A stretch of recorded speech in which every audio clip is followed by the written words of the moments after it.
Welcome to Department Decoded at Digit, and this is a day inside our operations department.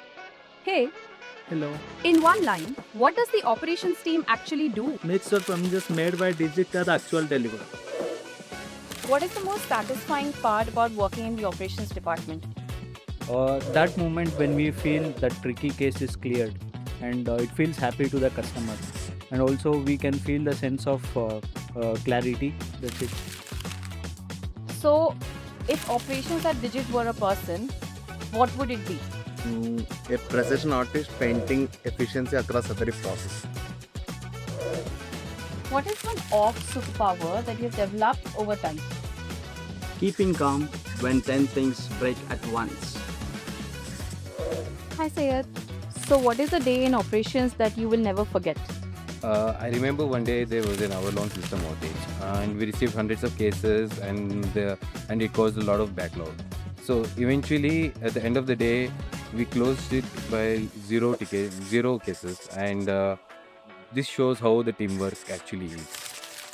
Hi Supriya. Hi. So, how do you keep the coordination smooth across so many teams?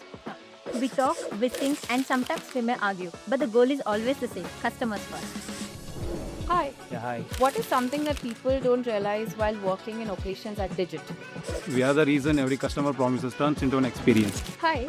What is a process in ops that will blow everyone's mind if they got to know what actually goes behind it? Issuing a policy in seconds looks simple, but the backend validations, referral processes, and data checks are anything but. Hi. So, if you had to describe operations in 3 words, what would that be? Yeah, I would like to say my operation team is precise, patient, and powerful. Hi Karandeep. So, if you had to give one piece of advice to anyone joining operations, what would that be? In operations, we are solving problems at all times, and the best way to solve a problem is to be curious, because if you are curious, you will find the reason why it's happening and arrive at the best solution. If Digit was an engine, operations would be the heartbeat that keeps it running. It's the team that turns every policy, every claim, and customer query into a smooth, seamless experience. Stay tuned for our next Department Decoded.